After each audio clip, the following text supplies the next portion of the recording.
বাণীপীঠ শিক্ষাঙ্গনের পক্ষ থেকে আজকের অডিও বুক উপস্থাপনা রাজশেখর বসু তথা পরশুরামের লেখা লম্বকর্ণ ছোট গল্প। রায়বংশলোচন ব্যানার্জি বাহাদুর জমিদার and honorary magistrate Beleghata bench প্রত্যহ বৈকালে খালের ধারে হাওয়া খাইতে যান। 40 পার হইয়া ইনি একটু মোটা হইয়া পড়িয়াছেন, সেজন্য ডাক্তারের উপদেশে হাঁটিয়া এক্সারসাইজ করেন এবং ভাত ও লুচি বর্জন করিয়া দুবেলা কচুরি খাইয়া থাকেন। কিছুক্ষণ পায়চারি করিয়া বংশলোচন বাবু ক্লান্ত হইয়া খালের ধারে একটি ঢিপির উপর রুমাল বিছাইয়া বসিয়া পড়িলেন। ঘড়ি দেখিলেন 6:30 বাজিয়া গিয়াছে। জ্যৈষ্ঠ মাসের শেষ, শিলনে মনসুন পৌঁছিয়াছে। এখানেও যে কোনো দিন ঝড় জল হওয়া বিচিত্র নয়। বংশলোচন উঠিবার জন্য প্রস্তুত হইয়া হাতের বার্মা চুরুটে একবার জোরে টান দিলেন। এমন সময় বোধ হইল কে যেন পিছু হইতে তার জামার প্রান্ত ধরিয়া টানিতেছে এবং মিহি সুরে বলিতেছে,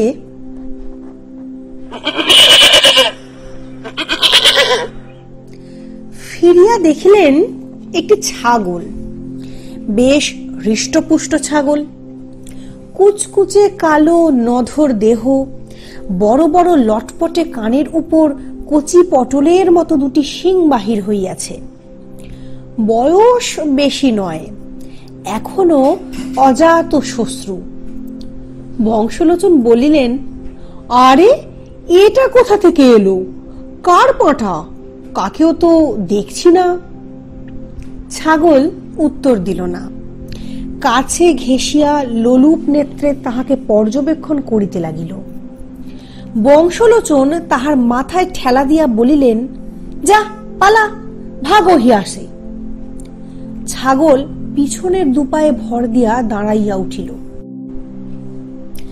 এবং সামনের 2 পা মুড়িয়া ঘাড় বাঁকাইয়া রায়বাহাদুরকে ঢু মারিল। রায়বাহাদুর কৌতুক বোধ করিলেন, ফের ঠেলা দিলেন। ছাগল আবার খাড়া হইল এবং খপ করিয়া তাহার হাত হইতে চুরুটটি কাড়িয়া লইল। আহারান্তে বলিল, অর্থাৎ আর আছে? বংশলোচনের সিগার কেসে আর একটি মাত্র চুরুট ছিল, তিনি সেটি বাহির করিয়া দিলেন। ছাগলের মাথা ঘোরা, গা বমি বা অপর কোনো ভাব বৈলক্ষণ প্রকাশ পাইল না। দ্বিতীয় চুরুট নিঃশেষ করিয়া পুনরায় জিজ্ঞাসা করিল। বংশলোচন বলিলেন, আর নেই, তুই এইবার যা, আমিও উঠি। ছাগল বিশ্বাস করিল না, পকেট তল্লাশ করিতে লাগিল। বংশলোচন নিরুপায় হইয়া চামড়ার সিগার কেসটি খুলিয়া ছাগলের সম্মুখে ধরিয়া বলিলেন, না বিশ্বাস হয় এই দেখ বাপু। ছাগল এক লম্ফে সিগার কেস কাড়িয়া লইয়া চর্বণ আরম্ভ করিল। রায়বাহাদুর রাগিবেন কি হাসিবেন স্থির করিতে না পারিয়া বলিয়া ফেলিলেন, শাল্লাহ। অন্ধকার হইয়া আসিতেছে, আর দেরি করা উচিত নয়। বংশলোচন গৃহাভিমুখে চলিলেন। ছাগল কিন্তু তাহার সঙ্গ ছাড়িল না। বংশলোচন বিব্রত হইলেন। কার ছাগল, কি বৃত্তান্ত, তিনি কিছুই জানেন না। নিকটে কোনো লোক নাই যে জিজ্ঞাসা করেন। ছাগলটাও নাছোড়বান্দা, তাড়াইলে যায় না। অগত্যা বাড়ি লইয়া যাওয়া ভিন্ন গত্যন্তর নাই। পথে যদি মালিকের সন্ধান পান ভালোই, নতুবা কাল সকালে যা হোক একটা ব্যবস্থা করিবেন। বাড়ি ফিরিবার পথে বংশলোচন অনেক খোঁজ লইলেন, কিন্তু কেহই ছাগলের ইতিবৃত্ত বলিতে পারিল না। অবশেষে তিনি হতাশ হইয়া স্থির করিলেন যে আপাতত নিজেই উহাকে প্রতিপালন করিবেন। হঠাৎ বংশলোচনের মনে একটা কাঁটা খচ করিয়া উঠিল। তাহার যে এখন পত্নীর সহিত কলহ চলিতেছে। আজ 5 দিন হইল কথা বন্ধ। ইহাদের দাম্পত্য কলহ বিনা আড়ম্বরে নিষ্পন্ন হয়। সামান্য একটা উপলক্ষ, 2-4টি নাতি তীক্ষ্ণ বাক্যবান, তারপর দিন কতক অহিংস অসহযোগ, বাক্যালাপ বন্ধ। পরিশেষে হঠাৎ একদিন সন্ধি স্থাপন ও পুনর্মিলন। এরকম প্রায়ই হয়, বিশেষ উদ্বেগের কারণ নাই। কিন্তু আপাতত অবস্থাটি সুবিধাজনক নয়। গৃহিণী জন্তু জানোয়ার মোটেই পছন্দ করেন না। বংশলোচনের একবার কুকুর পোষার শখ হইয়াছিল, কিন্তু গৃহিণীর প্রবল আপত্তিতে তাহা সফল হয় নাই। আজ একে কলহ চলিতেছে, তার উপর ছাগল লইয়া গেলে আর রক্ষা থাকিবে না। একে মনসা, তায় ধুনার গন্ধ। চলিতে চলিতে রায়বাহাদুর পত্নীর সহিত কাল্পনিক বাগযুদ্ধ আরম্ভ করিলেন। একটা পাঁঠা পুষিবেন, তাতে কার কি বলিবার আছে? তার কি স্বাধীনভাবে একটা শখ মিটাইবার ক্ষমতা নাই? তিনি একজন মান্যগণ্য সম্ভ্রান্ত ব্যক্তি। বেলেঘাটা রোডে তাহার প্রকাণ্ড অট্টালিকা, বিস্তর ভূসম্পত্তি।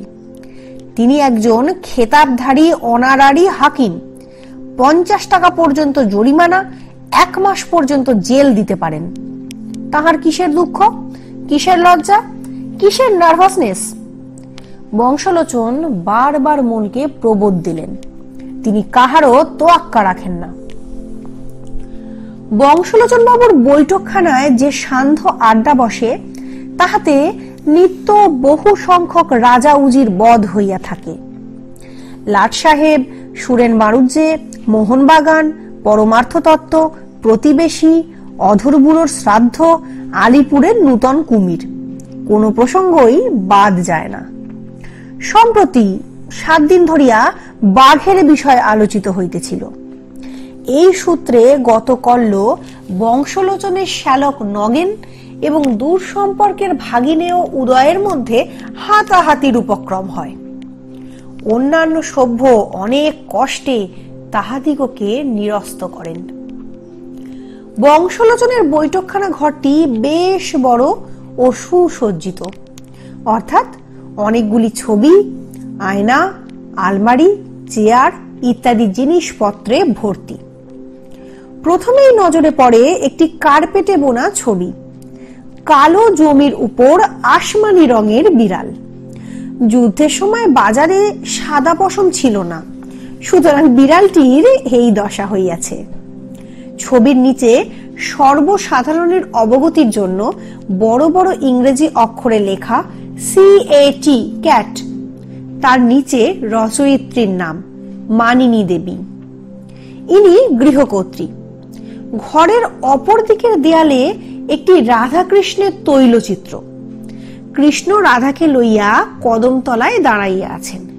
একটি প্রকাণ্ড সাপ তাহাদিগকে পাক দিয়া পিষিয়া ফেলিবার চেষ্টা করিতেছে, কিন্তু রাধাকৃষ্ণের ভ্রুক্ষেপ নাই, কারণ সাপটি বাস্তবিক সাপ নয়, ওমকার মাত্র। তাছাড়া কতকগুলি মেমের ছবি আছে। তাদের অঙ্গে সিল্কের ব্রাহ্ম শাড়ি এবং মাথায় কালো সুতায় আলুলায়িত পরচুলা ময়দার কাঁই দিয়া আঁটিয়া দেওয়া হইয়াছে। কিন্তু ইহাতেও তাহাদের মুখের দুরন্ত মেম মেম ভাব ঢাকা পড়ে নাই, সেজন্য জোর করিয়া নাক বিধাইয়া দেওয়া হইয়াছে। ঘরে 2টি দেয়াল আলমারিতে চিনেমাটির পুতুল এবং কাঁচের খেলনা ঠাসা। উপরের শুইবার ঘরের 4টি আলমারি বোঝাই হইয়া যাহা বাড়তি হইয়াছে, তাহাই নিচে স্থান পাইয়াছে। ইহা ভিন্ন আরো নানা প্রকার আসবাব, যথা রাজারানীর ছবি, রায়বাহাদুরের পরিচিত ও অপরিচিত ছোট বড় সাহেবের ফটোগ্রাফ, গিলেটিন ফ্রেমে বাঁধানো আয়না, অ্যালম্যানক, ঘড়ি, রায়বাহাদুরের সনদ, কয়েকটি অভিনন্দন পত্র ইত্যাদি আছে। আজ যথা সময়ে আড্ডা বসিয়াছে। বংশলোচন এখনো বেড়াইয়া ফেরেন নাই। তাহার অন্তরঙ্গ বন্ধু বিনোদ উকিল ফরাসের ওপর তাকিয়া ঠেস দিয়া খবরের কাগজ পড়িতেছেন। বৃদ্ধ কেদার চাটুর্যে মহাশয় হুকা হাতে ঝিমাইতেছেন। নগেন ও উদয় অতি কষ্টে ক্রোধ রুদ্ধ করিয়া ওত পাতিয়া বসিয়া আছে। একটা ছুতা পাইলেই পরস্পরকে আক্রমণ করিবে। আর চুপ করিয়া থাকিতে না পারিয়া উদয় বলিল, যাই বলো, বাঘের মাপ কখনোই লেজ শুদ্ধ হতে পারে না, তাহলে মেয়ে ছেলেদের মাপও চুল শুদ্ধ হবে না কেন? আমার বউয়ের বিনুনিটাই তো 3 ফুট হবে, তবে কি বলতে চাও বউ 8 ফুট লম্বা? নগেন বলিল, দেখ উদয়, তোর বউয়ের বর্ণনা আমরা মোটেই শুনতে চাই না, বাঘের কথা বলতে হয় বল। চাটুর্য মহাশয়ের তন্দ্রা ছুটিয়া গেল।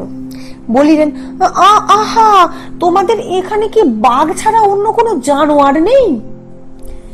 এমন সময় বংশলোচন ছাগল লইয়া ফিরিলেন। বিনোদবাবু বলিলেন, বাহ, বেশ পটাটি তো, কত দিয়ে কিনলে হে? বংশলোচন সমস্ত ঘটনা বিবৃত করিলেন।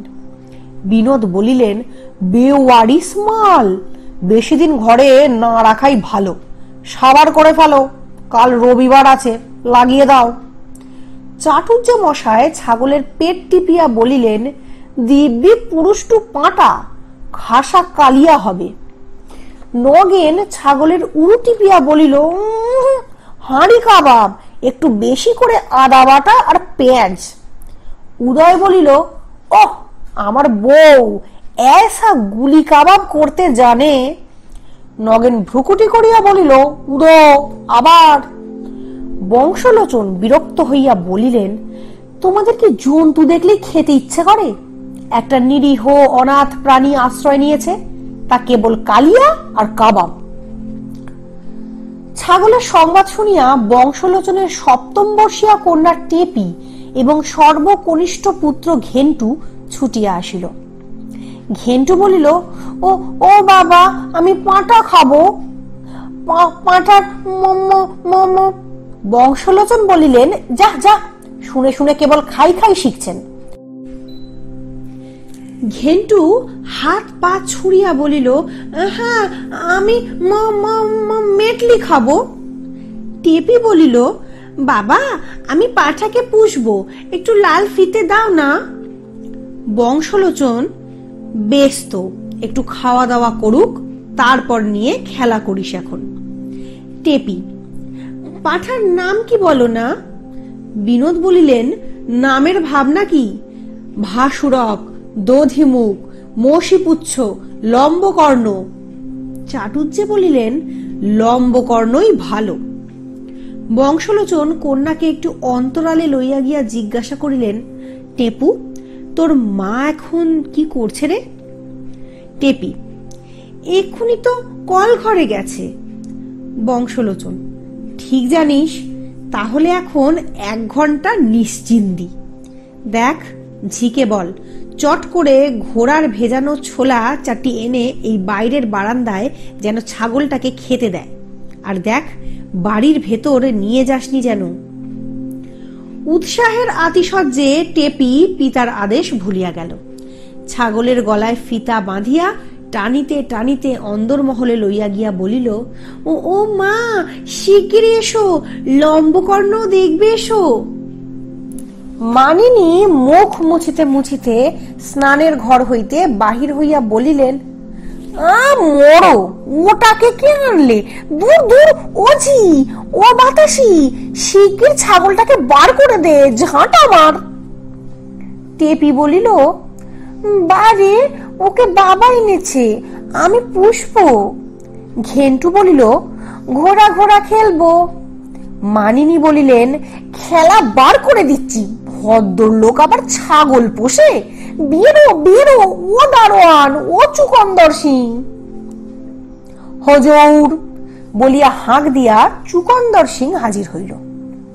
শীর্ণ খর্বাকৃতি, বৃদ্ধ, গালপাট্টা দাড়ি, পাকানো গোফ, জাঁকালো গলা এবং ততোধিক জাঁকালো তার নাম।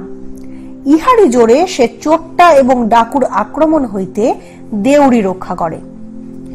অন্দরের মধ্যে হট্টগোল শুনিয়া রায়বাহাদুর বুঝিলেন যুদ্ধ অনিবার্য। মনে মনে তাল ঠুকিয়া বাড়ির ভিতরে আসিলেন। গৃহিণী তাহার প্রতি দৃকপাত না করিয়া দারোয়ানকে বলিলেন, ছাগলটাকে আভি নিকাল দেও, একদম ফটকের বাইরে, নেই তো এক্ষুনি ছিষ্টি নোংরা করেগা। চুকন্দর বলিল, বহুত আচ্ছা। বংশলোচন পাল্টা হুকুম দিলেন, দেখো চুকন্দর সিং, এই বকরি গেটের বাইরে জাগা তো তোমারা নকরি ভিজায়গা। চুকন্দর বলিল, বহুত আচ্ছা। মানিনী স্বামীর প্রতি কয়েকটি অগ্নিময় নয়নবান হানিয়া বলিলেন, হ্যাঁলা টেপি হতচ্ছাড়ি, রাত্রির হয়ে গেল, গিলতে হবে না, থাকিস তুই ছাগল নিয়ে, কাল যাচ্ছি আমি হাটখোলায়। হাটখোলায় গৃহিণীর পিত্রালয়। বংশলোচন বলিলেন, টেপু ঝিকে বলে দে বৈঠকখানা ঘরে আমার শোবার বিছানা করে দেবে, আমি সিঁড়ি ভাঙতে পারি না। আর দেখ, ঠাকুরকে বল আমি মাংস খাবো না, শুধু খান কত কচুরি, একটু ডাল আর পটল ভাজা। পুরাকালে বড়লোকদের বাড়িতে একটি করিয়া গোসা ঘর থাকিত। ক্রুদ্ধা আর্য নারীগণ সেখানে আশ্রয় লইতেন, কিন্তু আর্য পুত্রদের জন্য সেরকম কোনো পাকা বন্দোবস্ত ছিল না। অগত্যা তাহার এক পত্নীর সহিত মতান্তর হইলে অপর এক পত্নীর দ্বারস্থ হইতেন। আজকাল খরচপত্র বাড়িয়া যাওয়ায় এই সকল সুন্দর প্রাচীন প্রথা লোপ পাইয়াছে। এখন মেয়েদের ব্যবস্থা শুইবার ঘরের মেঝের ওপর মাদুর অথবা তেমন তেমন হইলে বাপের বাড়ি, আর ভদ্রলোকেদের একমাত্র আশ্রয় বৈঠকখানা। আহারান্তে বংশলোচন বৈঠকখানা ঘরে একাকী শয়ন করিলেন। অন্ধকারে তার ঘুম হয় না, এজন্য ঘরের এক কোণে পিলসুজের উপর একটা রেড়ির তেলে প্রদীপ জ্বলিতেছে। কিছুক্ষণ এপাশ ওপাশ করিয়া বংশলোচন উঠিয়া ইলেকট্রিক লাইট জ্বালিলেন এবং একখানি গীতা লইয়া পড়িতে বসিলেন। এই গীতাটি তার দুঃসময়ের সম্বল। পত্নীর সহিত অসহযোগ হইলে তিনি এটি লইয়া নাড়াচাড়া করেন এবং সংসারের অনিত্যতা উপলব্ধি করিতে চেষ্টা করেন। কর্মযোগ পড়িতে পড়িতে বংশলোচন ভাবিতে লাগিলেন, তিনি কি এমন অন্যায় কাজ করিয়াছেন যার জন্য মানিনী এরূপ ব্যবহার করেন? বাপের বাড়ি যাবেন, ইস ভারী তেজ, তিনি ফিরাইয়া আনিবার নামটি করিবেন না, যখন গরজ হইবে আপনিই ফিরিবে। গৃহিণী শখ করিয়া যেসব জঞ্জাল ঘরে পড়েন তা তো বংশলোচন নীরবে বরদাস্ত করেন। এই তো সেদিন 15টা জলচৌকি, 23টা বটি এবং 250 টাকার খাগড়াই বাসন কেনা হইয়াছে। আর দোষ হইল কেবল ছাগলের বেলা। যত সব। বংশলোচন গীতাখানি সরাইয়া রাখিয়া আলোর সুইচ বন্ধ করিলেন এবং ক্ষণকাল পরে নাসিকা ধ্বনি করিতে লাগিলেন। লম্বকর্ণ বারান্দায় শুইয়া রোমন্থন করিতেছিল। 2টা বর্মা চুরুট খাইয়া তাহার ঘুম চটিয়া গিয়াছে। রাত্রি 1টা আন্দাজ জোরে হাওয়া উঠিল। ঠান্ডা লাগায় সে বিরক্ত হইয়া উঠিয়া পড়িল। বৈঠকখানা ঘর হইতে মিটমিটে আলো দেখা যাইতেছে। লম্বকর্ণ তাহার বন্ধন রজ্জু চিবাইয়া কাটিয়া ফেলিল এবং দরজা খোলা পাইয়া নিঃশব্দে বৈঠকখানায় প্রবেশ করিল। আবার তাহার ক্ষুধা পাইয়াছে। ঘরের চারিদিকে ঘুরিয়া একবার তদারক করিয়া লইল। ফরাসের এক কোণে এক গোছা খবরের কাগজ রইয়াছে। চিবাইয়া দেখিল অত্যন্ত নীরস। অগত্যা সে গীতার 3 অধ্যায় উদরস্থ করিল।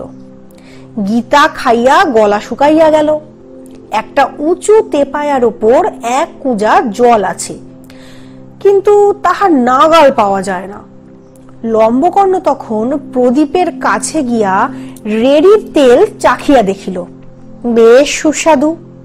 চকচক করিয়া সবটা খাইল। প্রদীপ নিভিল। বংশলোচন স্বপ্ন দেখিতেছেন। সন্ধি স্থাপন হইয়া গিয়াছে। হঠাৎ পাশ ফিরিতে তাহার একটা নরম গরম স্পন্দনশীল স্পর্শ অনুভব হইল। নিদ্রা বিজড়িত স্বরে বলিলেন, কখন এলে? উত্তর পাইলেন, হুলস্থুলু কাণ্ড।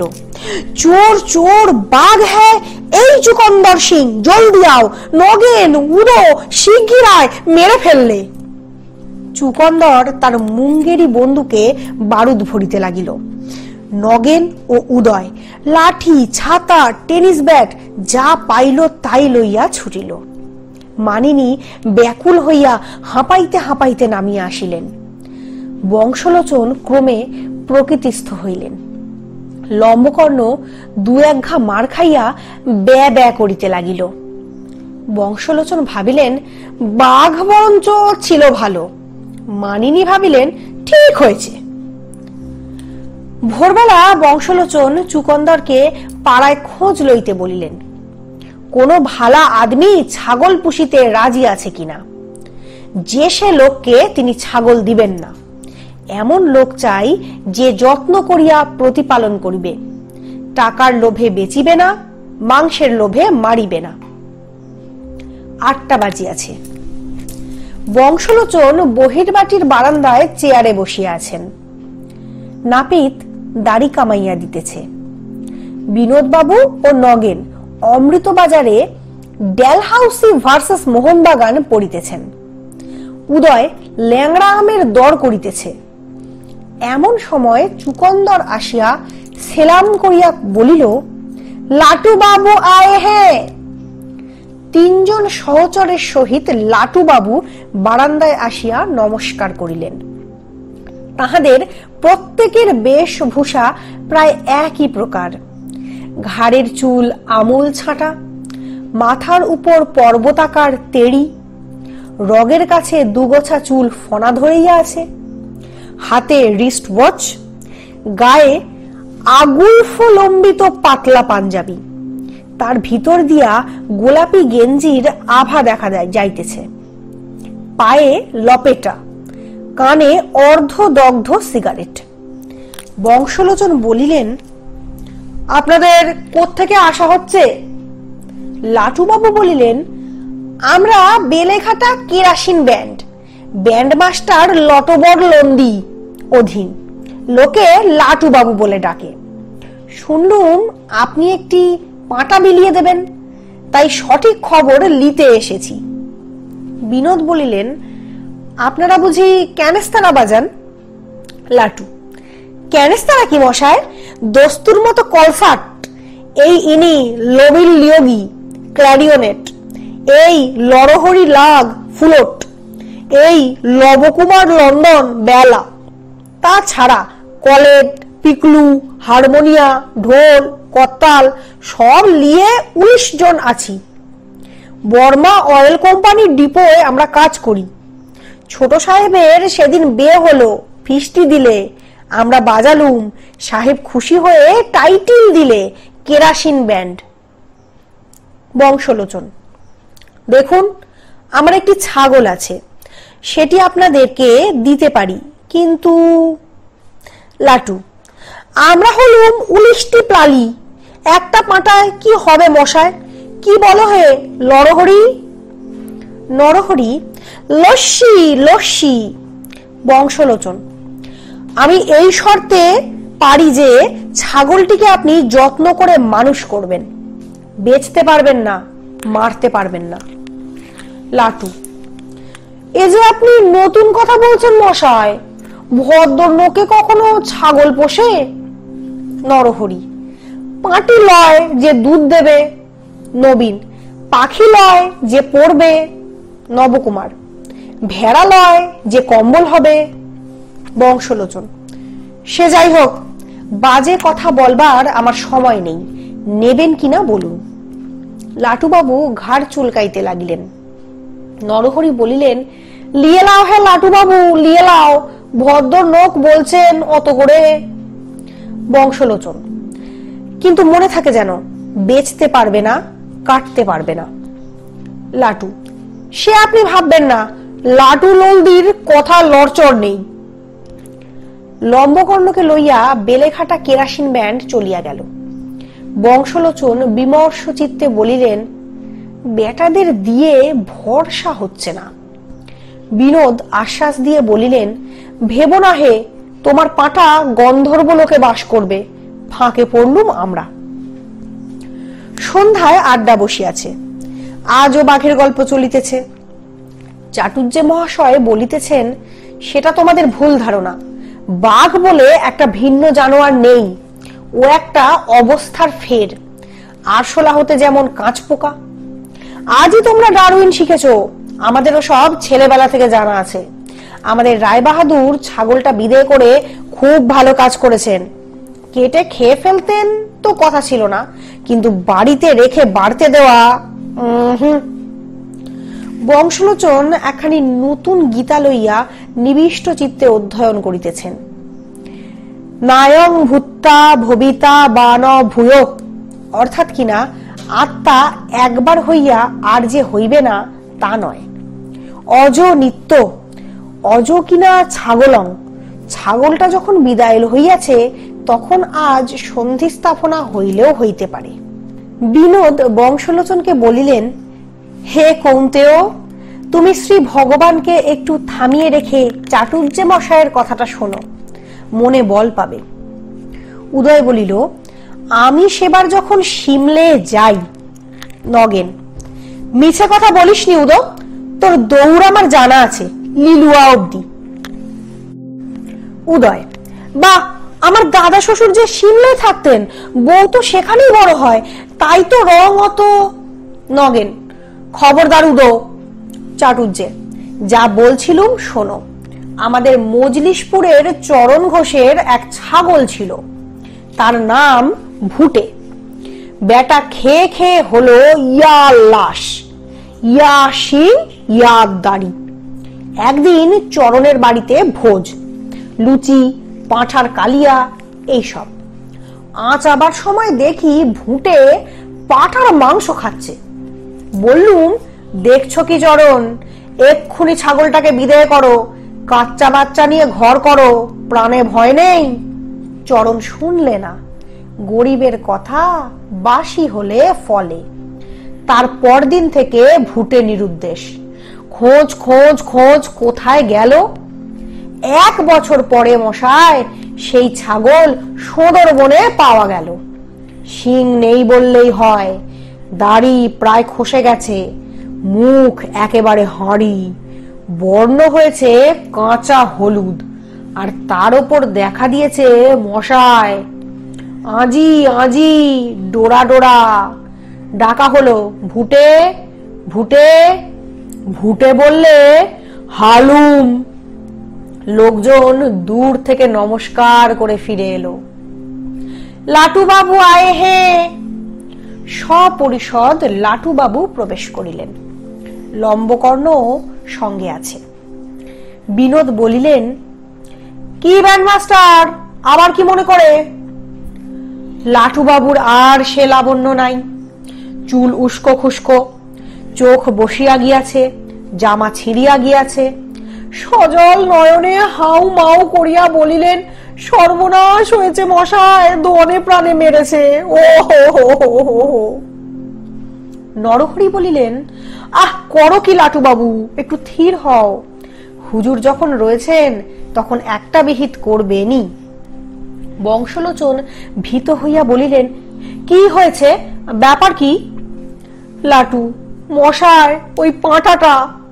চাটুর্যে বলিলেন, বলেছিলুম কিনা।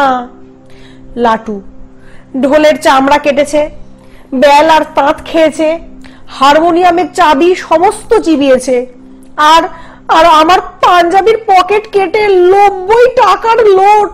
ও হো হো হো। নরহরি, গিলে ফেলেছে? পাঁঠা নয় হুজুর, সাক্ষাৎ শয়তান। সর্বস্ব গেছে, লাটুর প্রাণটি কেবল আপনার ভরসায় এখনো ধুকপুক করছে।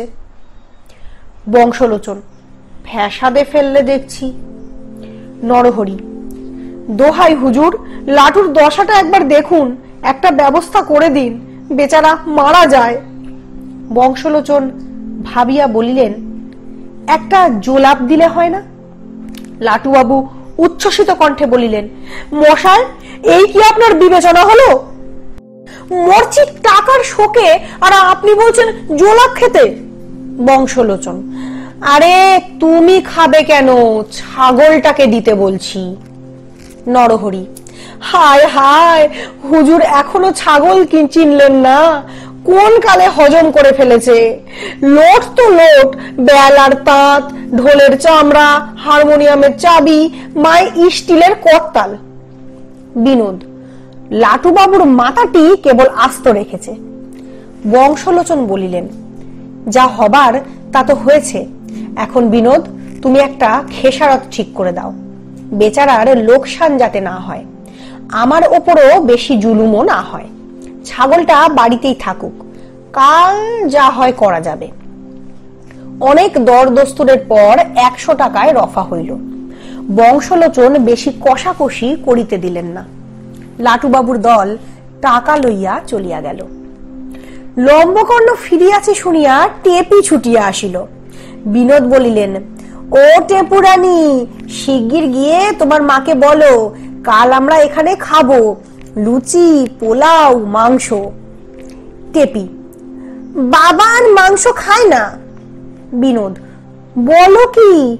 হ্যাঁ হ্যাঁ বংশ, প্রেমটা 1 পাঁঠা থেকে 20 পাঁঠায় পৌঁছেছে নাকি? আচ্ছা তুমি না খাও, আমরা আছি। যাও তো টেপু, মাকে বলো সব জোগাড় করতে। টেপি, সে এখন হচ্ছে না, মা বাবার ঝগড়া চলছে, কথাটি নেই। বংশলোচন ধমক দিয়া বলিলেন, হ্যাঁ হ্যাঁ, কথাটি নেই, তুই সব জানিস, যা যা, ভারী জ্যাঠা হয়েছিস। টেপি, বারে আমি বুঝি টের পাই না? তবে কেন মা খালি খালি আমাকে বলে, টেপি পাখাটা মেরামত করতে হবে, টেপি এ মাসে আরো 200 টাকা চাই, তোমাকে বলে না কেন? বংশলোচন, থাম থাম, বকিসনি। বিনোদ, হে রায় বাহাদুর, কন্যাকে বেশি ঘাঁটিও না, অনেক কথা ফাঁস করে দেবে। অবস্থাটা সঙ্গীন হয়েছে বলো। বংশলোচন, আরে এতদিন তো সব মিটে যেত, ওই ছাগলটাই মুশকিল বাঁধালে। বিনোদ, বেটা ঘর ভেদি বিভীষণ, তোমারই বা অত মায়া কেন? খেতে না পারো বিদায় করে দাও, জলে বাস করো, কুমিরের সঙ্গে বিবাদ করো না। বংশলোচন দীর্ঘ নিঃশ্বাস ফেলিয়া বলিলেন, দেখি, কাল যা হয় করা যাবে।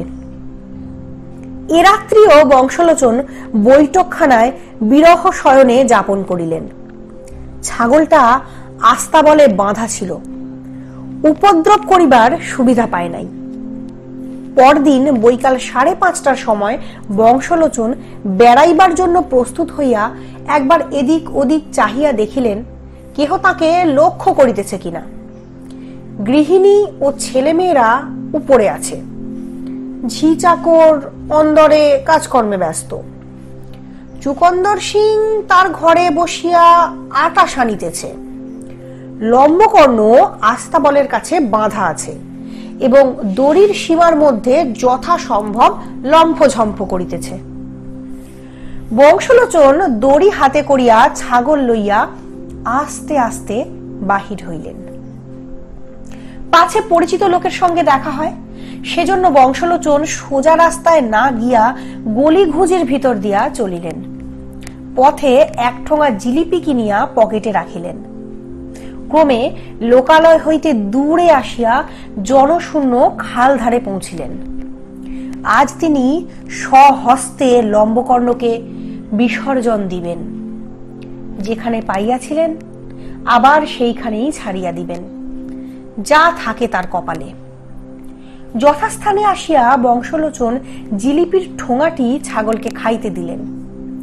পকেট হইতে 1 টুকরা কাগজ বাহির করিয়া তাহাতে লিখিলেন, এই ছাগল বেলেঘাটা খালের ধারে কুড়াইয়া পাইয়াছিলাম, প্রতিপালন করিতে না পারায় আবার সেইখানেই ছাড়িয়া দিলাম। আল্লাহ, কালী, যিশুর দিব্য, ইহাকে কেহ মারিবেন না। লেখার পর কাগজ ভাঁজ করিয়া একটা ছোট টিনের কৌটায় ভরিয়া লম্বকর্ণের গলায় ভালো করিয়া বাঁধিয়া দিলেন। তারপর বংশলোচন শেষবার ছাগলের গায়ে হাত বুলাইয়া আস্তে আস্তে সরিয়া পড়িলেন। লম্বকর্ণ তখন আহারে ব্যস্ত। দূরে আসিয়াও বংশলোচন বারবার পিছু ফিরিয়া দেখিতে লাগিলেন। লম্বকর্ণ আহার শেষ করিয়া এদিক ওদিক চাহিতেছে। যদি তাহাকে দেখিয়া ফেলে এখনই পশ্চাৎ ধাবন করিবে। এদিকে আকাশের অবস্থাও ভালো নয়। বংশলোচন জোরে জোরে চলিতে লাগিলেন। আর পারা যায় না, হাঁপ ধরিতেছে। পথের ধারে একটা তেঁতুল গাছের তলায় বংশলোচন বসিয়া পড়িলেন। লম্বকর্ণকে আর দেখা যায় না। এইবার তাহার মুক্তি। আর কিছুদিন দেরি করিলে জড়ভরতের অবস্থা হইত। ওই হতভাগা কৃষ্ণের জীবকে আশ্রয় দিতে গিয়া তিনি নাকাল হইয়াছেন। গৃহিণী তাহার উপর মর্মান্তিক রুষ্ট। আত্মীয় স্বজন তাহাকে খাইবার জন্য হাঁ করিয়া আছে। তিনি একা কাহাতক সামলাইবেন। হায় রে সত্য যুগ, যখন শিবি রাজা শরণাগত কপতের জন্য প্রাণ দিতে গিয়েছিলেন, মহিষীর ক্রোধ, সভাসদবর্গের বেয়াদপি কিছুই তাহাকে ভোগ করিতে হয় নাই।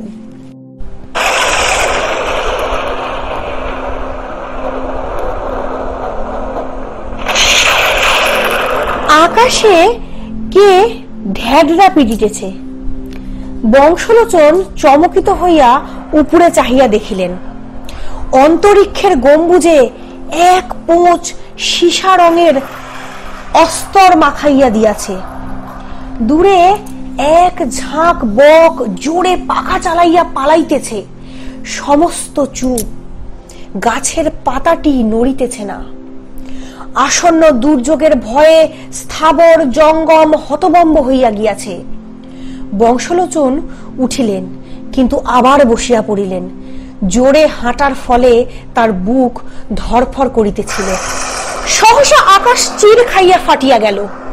এক ঝলক বিদ্যুৎ, করল করল করাত, ফাটা আকাশ আবার বেমালুম জুড়িয়া গেল। ঈশান কোণ হইতে একটা ঝাপসা পর্দা তাড়া করিয়া আসিতেছে। তাহার পিছনে যা কিছু সমস্ত মুছিয়া গিয়াছে। সামনেও তার দেরি নাই। ওই এলো, ওই এলো। গাছপালা শিহরিয়া উঠিল। লম্বা লম্বা তাল গাছগুলা প্রবল বেগে মাথা নাড়িয়া আপত্তি জানাইল। কাকের দল আর্তনাদ করিয়া উঠিবার চেষ্টা করিল, কিন্তু ঝাপটা খাইয়া আবার গাছের ডাল আঁকড়াইয়া ধরিল। প্রচন্ড ঝড়, প্রচন্ড তর বৃষ্টি, যেন এই নগণ্য উইঢিপি এই ক্ষুদ্র কলিকাতা শহরকে ডুবাইবার জন্য স্বর্গের ৩৩ কোটি দেবতা সার বাঁধিয়া বড় বড় ভৃঙ্গার হইতে তোড়ে জল ঢালিতেছেন। মোটা নিরেট জলধারা, তাহার ফাঁকে ফাঁকে ছোট ছোট ফোঁটা, সমস্ত শূন্য ভরাট হইয়া গিয়াছে। মান, ইজ্জত, কাপড় চোপড় সবই গিয়াছে। এখন প্রাণটা রক্ষা পাইলে হয়। হারে হতভাগা ছাগল, কি কুক্ষণে!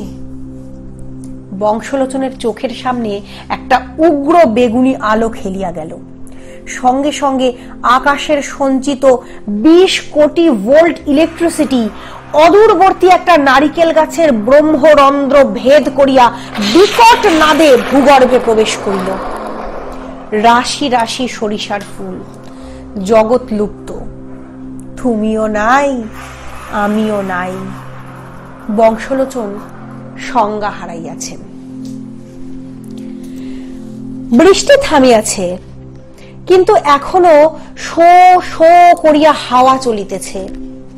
ছেঁড়া মেঘের পর্দা ঠেলিয়া দেবতারা ২-৪টা মিটমিটে তারার লণ্ঠন লইয়া নিচের অবস্থা তদারক করিতেছেন। বংশলোচন কর্দম শয্যায় শুইয়া ধীরে ধীরে সংজ্ঞা লাভ করিলেন। তিনি কে? রায়বাহাদুর? কোথায়? খালের নিকট। ও কিসের শব্দ? সোনা ব্যাঙ? তার নষ্ট স্মৃতি ফিরিয়া আসিয়াছে। ছাগলটা? মানুষের স্বর কানে আসিতেছে। কে তাকে ডাকিতেছে? মামা, জামাই বাবু, বংশু, আছো?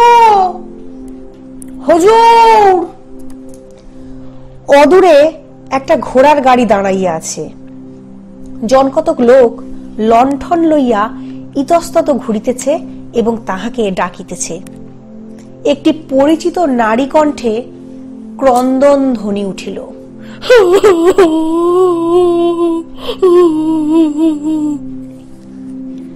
রায়বাহাদুর চাঙ্গা হইয়া বলিলেন, এই যে আমি এখানে আছি, ভয় নেই।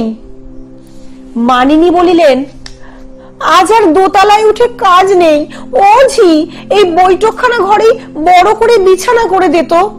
আর দেখ, আমার বালিশটাও দিয়ে যা। আহ, চাটুর্য সে নড়ে না। ও কি, সে হবে না। এই গরম লুচি কখানি খেতেই হবে। মাথা খাও। তোমার সেই বোতলটায় কি আছে, তাই একটু চায়ের সঙ্গে মিশিয়ে দেব নাকি? বংশলোচন লাফাইয়া উঠিয়া বলিলেন, ওটা আবার এসেছে, নিয়ে আয় তো লাঠিটা।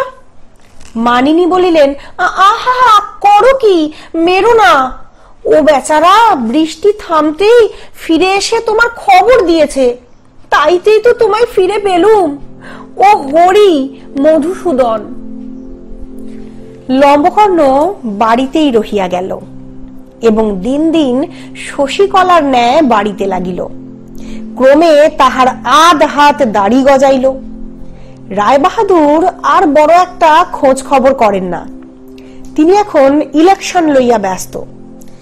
মানিনী লম্বকর্ণের শিং কেমিক্যাল সোনা দিয়া বাঁধাইয়া দিয়াছেন।